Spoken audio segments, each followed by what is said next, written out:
Today's going to be a little bit different as we gather together. We've got something a little different in our worship today. I don't know about you, one of the things I love the most when I gather around a Thanksgiving table is to hear the stories of our family and friends. And today we wanted to make some room for the stories around Southside as we gather around our Lord's table. As you know, over the last month, we've been talking about our true colors as a church family. What does it mean to be a part of a Southside? And we've said, we're a Christ-following family, and we define that family at least a few ways, as Jesus told us in his teachings. First of all, we're a family that loves God with all our heart, soul, mind, and strength. And secondly, we're one that loves our neighbor. And third, we're one that loves each other. We're a family that is faithful to God, faithful to our neighbor, and faithful to one another. But today, instead of explaining that more, we wanted to experience that as we hear some stories around the Lord's table. So we're going to do some singing today as usual, but we're also going to have some video testimonies of folks around our church family showing our true colors. And then we'll conclude our time around the Lord's table in communion to celebrate that together. But to begin, let me first turn our attention to our first love. This one, as described in Psalm 18, "The Lord is my rock, my fortress and my deliverer. My God is my rock in whom I take refuge, my shield and my horn of salvation, my stronghold. I called to the Lord who is worthy of praise, and I have been saved from my enemies." Would you stand with me as we honor this God together?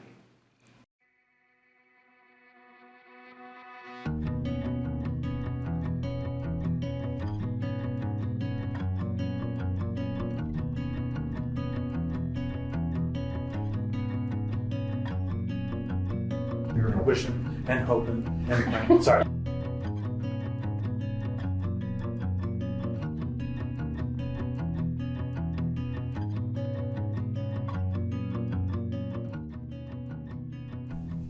We help with the Mosaic Now Connect, the junior and high schools students.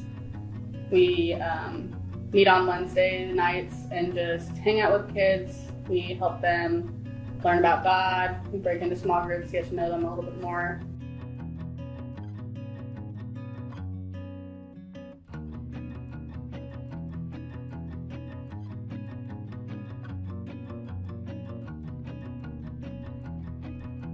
And we serve the community with them also, and locally and internationally. I know I've served on the worship ministry team, doing tech stuff, both downstairs in the big room and for live stream. I serve on First Impressions team. They are the greeters, also with the welcome desk, and you will see someone at the door every time you come in, and they will have a big smile on their face and welcome you to church.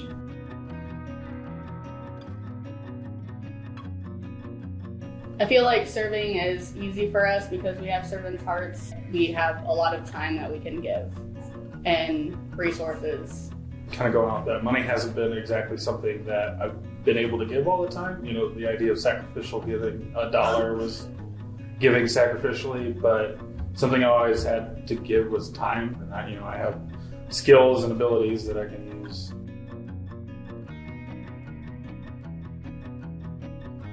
Locally, we have served with James Project. We just did that yesterday. We vacuumed, we painted,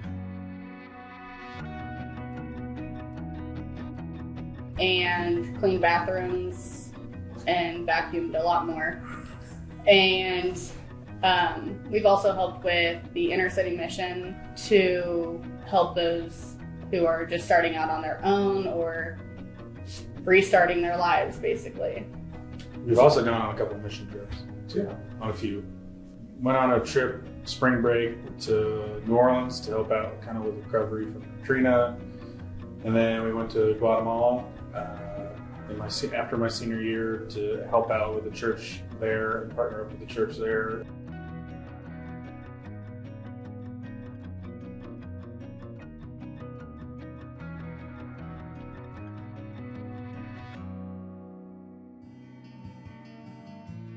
2017 through in 2018 and 2019, went to the Dominican and helped serve with Go Ministries, which was a cool experience. And then I was able to bring Christy along for the last couple of years.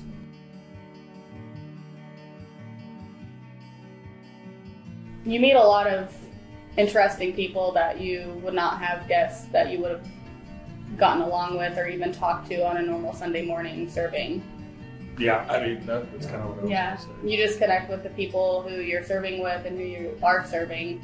Well, I'll say for me, it's kind of cool. I'm a guy who likes to understand how the behind the scenes works. And so especially working within the context of the worship ministry, you get to see all that, especially like within tech, and then I run stream sound too. So I get to see, you see how it works, and that's cool.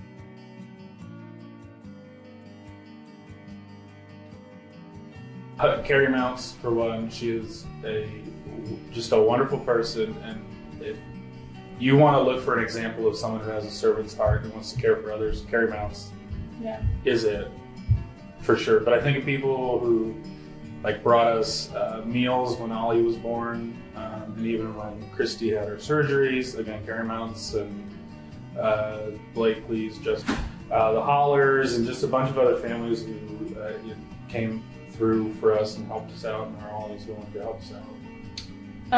When Brandon first started here, he had a class on Philippians, I believe, and it was nice to go there. It was one of my first adult classes.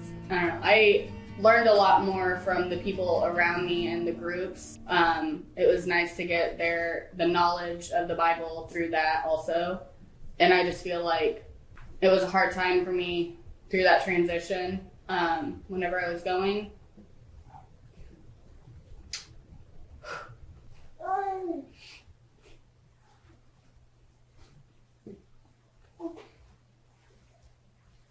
But they prayed for me and helped me see the good in my wreck and my diagnosis of my fibroid.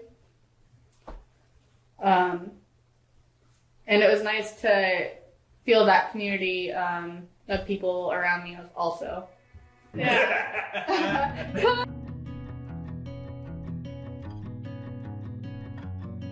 Well, if anything, it probably should be my favorite memory. I mean, it should probably be when we were married, because that was such a wonderful time. But also proposing to you here at the church. The absolute coordination it took, because I had like many people involved, including like Matt, creating a secret fake meeting for us to give an excuse to come here, and then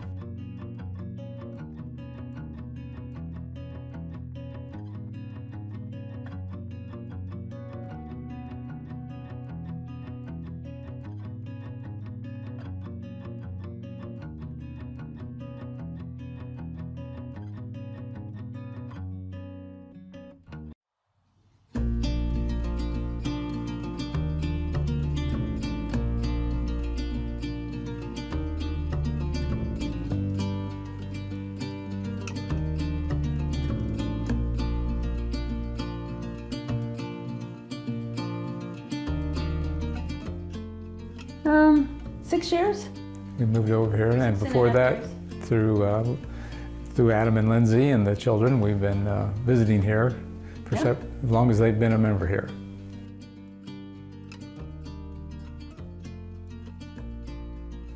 Well, the biggest place we serve is Midwest Mission.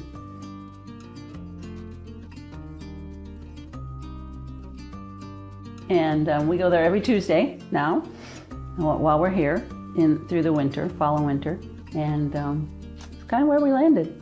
Our Bible study group went there. Small group, Southside small group. We heard about it from different people, and all the various things they do. Yeah. I think Dave Heaps had talked it up.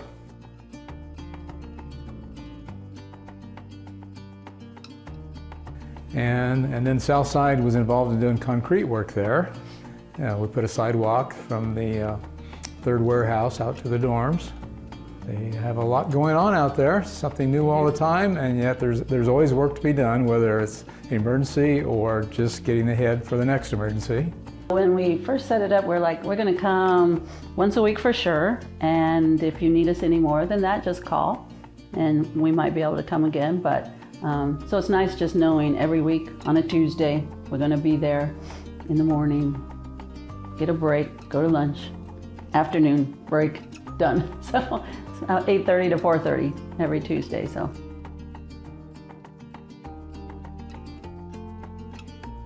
Mostly I work in the wood shop. We take bleacher wood that has been going to be replaced by new bleachers somewhere, anywhere in the Midwest, and they have ways of finding out about it and getting church people at that end to disassemble it. And usually we go get it, or they bring it, and then it's about a 10-step process. We turn it into desks. They go to mostly Central America and Africa. And mostly in a jungle type tropical climate area, and we keep that in mind. And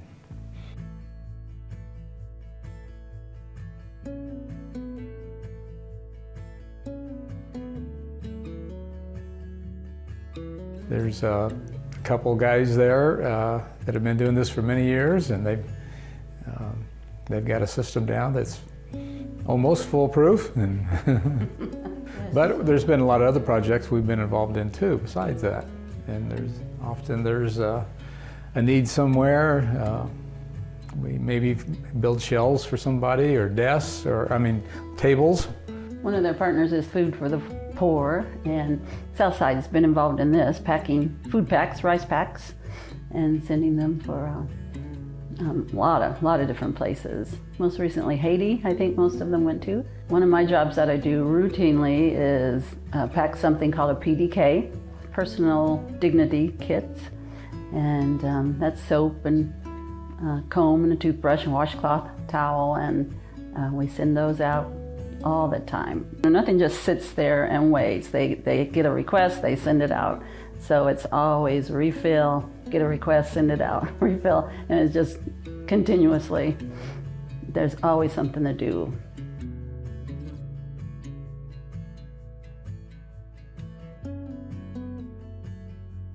Since COVID, we've been involved on 2 different occasions of filling hand sanitizer.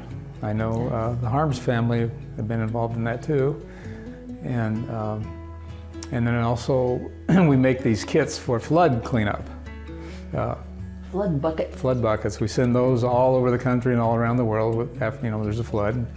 And part of that is with the mold issue, we have a large supply of masks. And since the COVID, that large supply of masks have been sent everywhere, including Chicago Fire and Police Department. And they're always finding a need and finding a way to meet the need.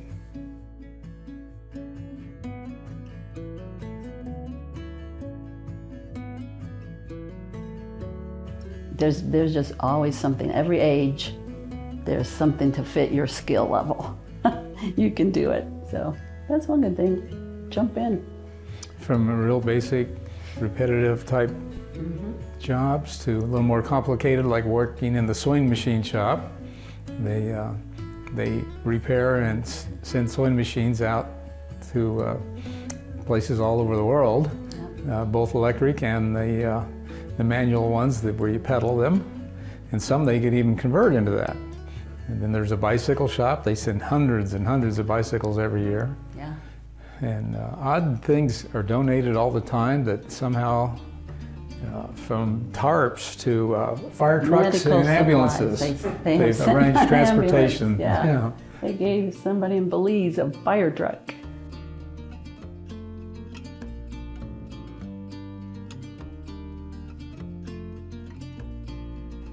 One of the big things when we first moved here 6 years ago, Southside people helped us move.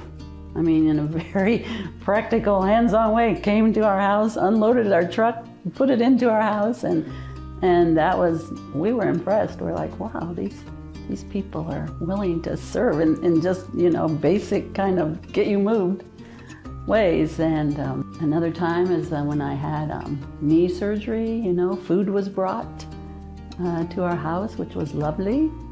for me, it made us feel like I was suddenly part of a group, and we didn't know anybody here except our kids. And it just immediately felt like, oh, here are people that care for us here, that are, interested in, I don't know, makes you feel included, I guess.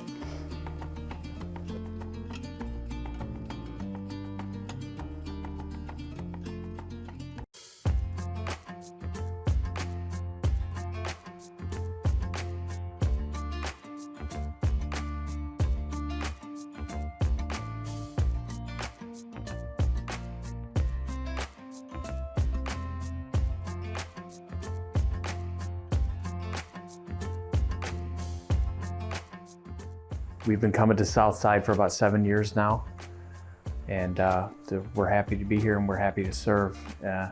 I think God has called us to be here.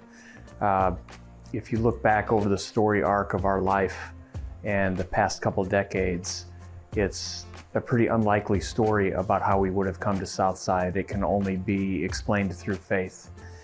And I think He's called us to be here, He's called us to serve. I think, as they say, if you have ears and listen, He will speak to you.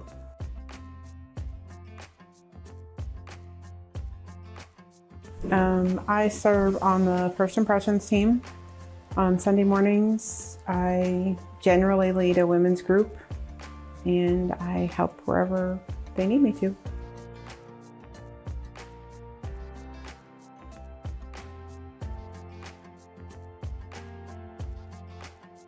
I act with the large group, with the children. They used to call it Grow Zone, now it's Southside Kids. I often wear a costume. I often am a funny character. We're playing games of some kind every week. My tagline is, "Who likes games?"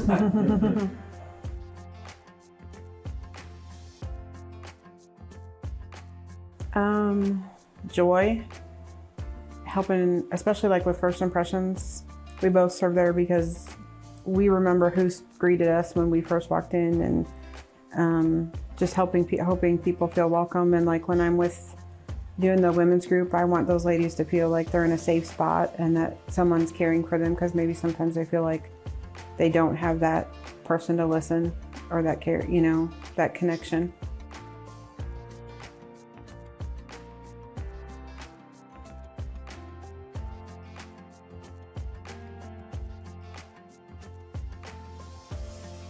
I think in all the sermon series that we've listened to since we've started coming here, there's a real emphasis on acting. You have a duty to go out the other 6 days and to live what they're talking about during the sermon.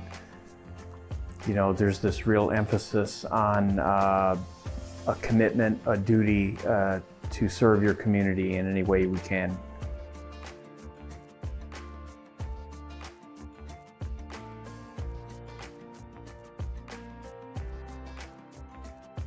Because it helps build a sense of community. It helps people who are walking through the door that are, the people at the doors. It's kind of like what Brooke said in his sermon yesterday, like that smile or that welcome might be just what that person needs that's walking through the door, or somebody that's coming through the first time that's scared. So sometimes it's out of your comfort zone, but you're going to get rewarded just as much as the person you're serving 9 times out of 10. So I would say too, listen to the sermons. Really listen and reflect on them when you go home.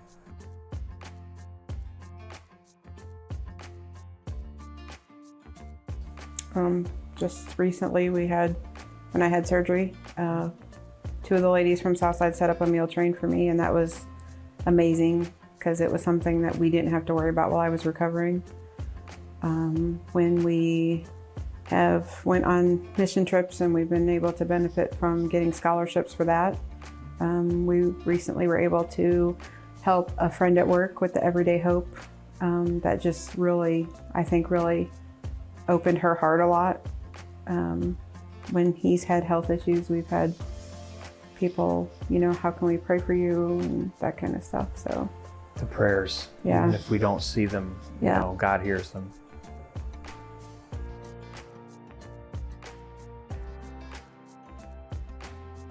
scriptures, it says the greatest commandment is to love God and to love each other. And I think that encompasses most of what Southside is about. Everything that comes after is a reflection of that. I think serving and caring for others that a lot of times might be ignored, or, even the ones who you don't think need the care, I think they get that. I think that happens here.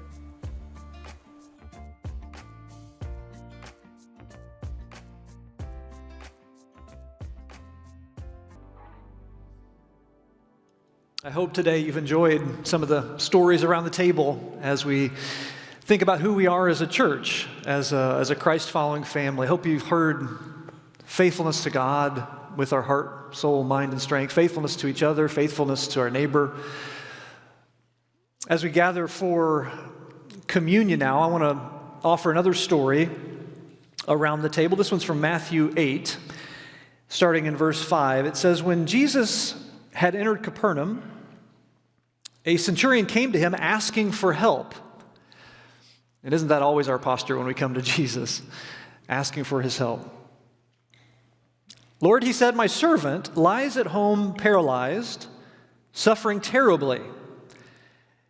And Jesus said to him, "Who cares? You're a stinking Roman. You're a part of the problem in the world. You're a violent part of the machine that is ruining my people, the Jews. Who cares? Get out of here." That's what Jesus said.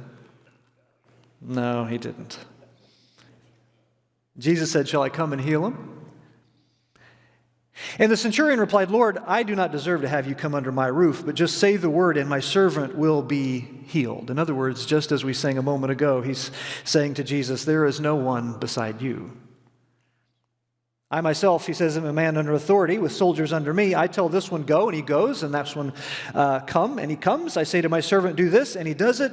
And when Jesus heard this, he was amazed. Matthew uses that term many, many times in his gospel, but it's always used of people who are amazed by Jesus, by his teaching, by his healing, by his words. This is the only time in Matthew's gospel Jesus is amazed. He was amazed, and he said to those following him, "Truly I tell you, I have not found anyone in Israel with such great faith. I say to you, many will come from the east and the west and will take their places at the feast with Abraham, Isaac, and Jacob in the kingdom of heaven. But the subjects of the kingdom will be thrown outside into the darkness, where there will be weeping and gnashing of teeth." And then Jesus said to the centurion, "Go, let it be done just as you believed it would." And his servant was healed at that moment. We come around this table of communion together, just like that centurion. We come desperate, asking for his help. We don't deserve his grace. We don't deserve his church family. We don't deserve one another. We don't deserve to be included in his mission in the world. We are outsiders, enemies. But Jesus laid down his life for us. And he invites us to his table today. And so we come around this table to remember. We remember stories. We remember his own life broken for us, and a little bit of bread, and his blood spilled for us, and a little bit of juice.